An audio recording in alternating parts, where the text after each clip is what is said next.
अस्सलाम वालेकुम स्टूडेंट्स, आप सब लोग खैरियत से होंगे। जैसा कि आप लोगों को पता है कि फेडरल बोर्ड ने 2022 पे अपनी बुक चेंज कर दी है, तो आज हमने वहाँ से नई बुक से स्टार्ट लेना है चैप्टर नंबर 3 का। जैसा कि हमने पिछली वीडियो अपनी अपलोड की है जिसमें हमने आप लोगों को बताया है कि कौन कौन सी बुक फेडरल बोर्ड ने चेंज की है, तो आप वो वीडियो देख सकते हैं। तो आज हमने चैप्टर नंबर 3 से स्टार्ट लेना है 9th क्लास के। चैप्टर नंबर 3 का नाम डायनामिक्स ही है, जो पुरानी बुक में भी यही चैप्टर था। लेकिन बच्चों, फेडरल बोर्ड ने इस नई बुक में अपने न्यूमेरिकल भी चेंज कर दिए हैं और अपने कॉन्सेप्चुअल क्वेश्चन है जो वो भी चेंज किए हैं। तो हम इंशाल्लाह हर एक न्यूमेरिकल भी हल करेंगे और उसके बाद कॉन्सेप्चुअल क्वेश्चन भी हल करेंगे। आज हमने पहला अपना टॉपिक लिया है कनेक्टेड बॉडीज़। कनेक्टेड बॉडीज़ का क्या मतलब है बच्चों? जैसा कि आपकी पुरानी बुक्स में फ्रिक्शनलेस पुली थी, उसके साथ दो मासेस अटैच थे, दो मासेस M1 और M2। तो उस पे उन्होंने हमें एक्सेलरेशन निकालना बताया था और टेंशन और साथ जी, और नई बुक में भी हमने चीज़ें वही निकालनी है। लेकिन दूसरी पुरानी बुक में उन्होंने एक चैप्टर जो था वो टेबल वाला वो एक्सक्लूड कर दी है। तो आज चले हम अपने टॉपिक की तरफ चलते हैं। When two bodies are of unequal masses, दो मासेस हैं M1 और M2, अनइक्वल मासेस हैं कि दोनों के मास आपस में एक जैसा नहीं है। Are used vertically over a frictionless pulley. Frictionless pulley, यहाँ पे कोई इस पुली के ऊपर कोई फ्रिक्शन नहीं लग रही। फ्रिक्शन का मतलब आप सब बच्चों को पता होना चाहिए, अगर नहीं पता तो वो भी मैं आपको बता देता हूँ। फ्रिक्शन का मतलब है रगड़, किसी चीज़ के साथ रगड़ नहीं है। जिस मास ज़्यादा होगा वो नीचे चला जाएगा, डाउनवर्ड चला जाएगा। तो यहाँ दो मासेज हैं M1 और M2, उसको एक फ्रिक्शनलेस सपोर्ट के साथ अटैच किया हुआ है। और आगे frictionless pulley two negligible masses are arrange is Atwood machine. Wood machine वो शो कर रहा है इस पुली को कि जो मास वजनी होगा वो मास डाउनवर्ड चला जाएगा। जैसे आपने बचपन में झूला लिया होगा, दो बच्चे सांप झूले का नाम है, तो उस पर बैठते हैं, जो बच्चा ऊपर उठता है तो वो ऊपर चला जाता है और दूसरा बच्चा नीचे आ जाता है। अपनी डेरिवेशन की तरफ जाएंगे। Two masses acting on the mass M1, दो फोर्सेस कौन सी लग रही है इसमें? एक इस पे ग्रेविटेशन फोर्स लग रही है जो इसको नीचे की तरफ खींच रही है, और एक इसकी नॉर्मल फोर्स है कि जो इसको ऊपर की तरफ खींच रही है। लेकिन जब M2 ऊपर जाएगा तो इसका मतलब है कि M1 का वजन इससे ज़्यादा हो गया, तो ये डाउनवर्ड चला जाएगा। Two masses are weight W equal to M1G acting downward, वो नीचे की तरफ जाएगा। And tension string T acting as it move downward, वो कहता है कि वो डाउनवर्ड चला जाएगा। So the net force F net acting on it, F net force भी इसके ऊपर वर्क कर रही है। अब फ्रिक्शन, इसमें टेंशन क्या चीज़ है? ये जो आपको रस्सी नज़र आ रही है, इसको फिजिक्स की ज़बान में आप टेंशन बोलेंगे कि जो ये दोनों मासेस के साथ अटैच है। और ये हमारे पास फार्मूला है F net force equal to W minus T। F net force आपको पता है, न्यूटन सेकंड लॉ,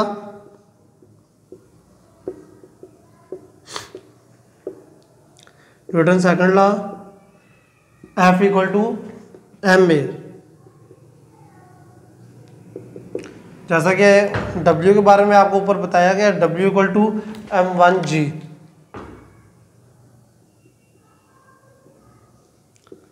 और T टेंशन T ही रहेगा। अब मैं दूसरी क्वेश्चन आपको बताने लगा हूँ कि दूसरी क्वेश्चन आपकी किस तरह बनेगी।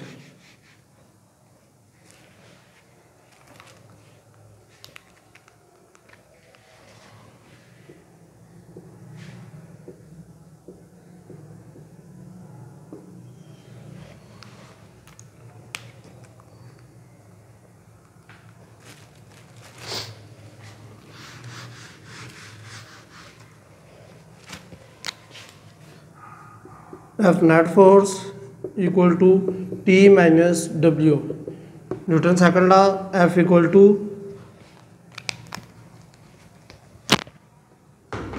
ma और W equal to M2G। F2a equal to T minus W equal to M2G। सबसे पहले बच्चों आप अपनी इक्वेशन को अरेंज करेंगे।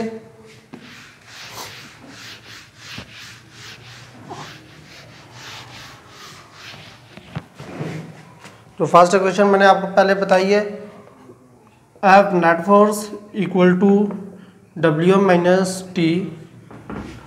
टी को आप उठा के इस तरफ ले आए और डब्ल्यू एफ नेट फोर्स को उठा के इस तरफ ले जाए। T equal to W minus F net force, अपनी वैल्यू पुट कर दे। W equal to m1g minus m1a।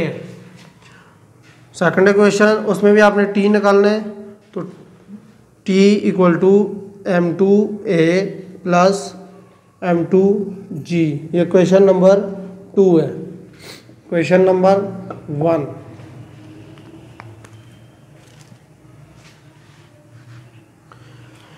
जैसा कि आप लोगों को नज़र आ रहा है कि हमारी राइट हैंड साइड आपस में इक्वल है, तो हम लेफ्ट हैंड साइड भी आपस में इक्वल पुट कर लेते हैं।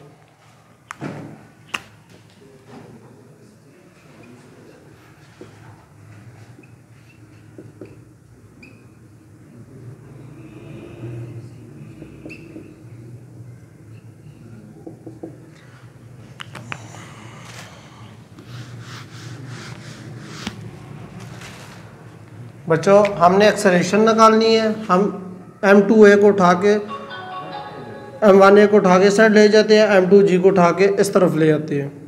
m1g इसको बेटा उठा के इधर लेके आएंगे, m2g इक्वल टू m2a, इधर माइनस है तो इधर आके plus m2a।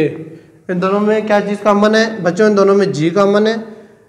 m1 minus m2, जी बाहर निकाल लें। यहाँ पे बच्चों ए कॉमन है, m1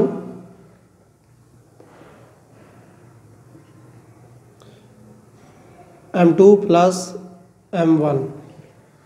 जैसा कि दोनों पॉजिटिव है तो आपकी मर्ज़ी है, जिसको मर्ज़ी है पहले लिख लें, m1 को लिख लें, m2 को लिख लें, इससे कोई फ़र्क नहीं पड़ता।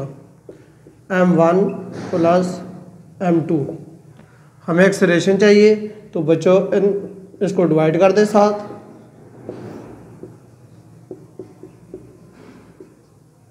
ये यहाँ से कट जाएगा। आपकी इक्वेशन प्रूव हो चुकी है। a equal to m1 minus m2 g बटा m1 प्लस m2। यह आपकी एक्सेलरेशन फाइंड हो चुकी है। इससे आगे बच्चों हमने निकालनी है अब टेंशन। जैसा कि बच्चों हम टेंशन निकालेंगे आगे, T equal to m1 g minus m1। एक ही जगह एक्सेलरेशन की जगह इसकी वैल्यू पुट करेंगे, m1 माइनस m2 बटा m1 plus m2 g। T equal to m1 g minus m1 के साथ होगा तो m1 का स्क्वायर हो जाएगा, g आ जाएगा साथ, minus minus plus m1 m2 g बटा m1 प्लस m2।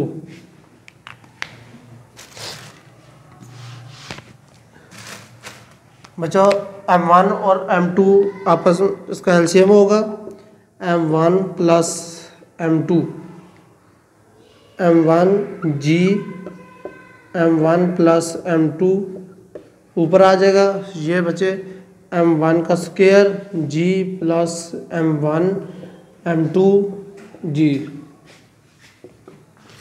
m1 अंदर मल्टीप्लाई होगा, m1 का स्क्वायर g हो जाएगा plus m1 m2 g minus m1 का square g plus m1 m2 g बटा m1 प्लस m2। जो बच्चे कटते हैं उनको काट दें, ये दोनों काट गए आपस में। बस हम अपने इक्वेशन तक पहुंच गए हैं। प्लस प्लस प्लस 1 और 1 2, m1 m2 g बटा m1 m2। ये बच्चों हमारी इक्वेशन थी। ये टॉपिक जैसा कि आपने एक्सेलरेशन भी फाइंड आउट कर ली है, टेंशन भी फाइंड आउट कर ली है, तो यही हमारी जो टेंशन है और एक्सेलरेशन है ये हमारे न्यूमेरिकल में भी इस्तेमाल होंगे। तो बच्चे आज का लेक्चर यहाँ तक। अगर कुछ बच्चे किसी भी बच्चे को कोई चीज़ समझ नहीं आई तो वो अपने कमेंट सेक्शन में हमसे पूछ सकते हैं। तो तब तक अगली वीडियो तक अल्लाह हाफिज़।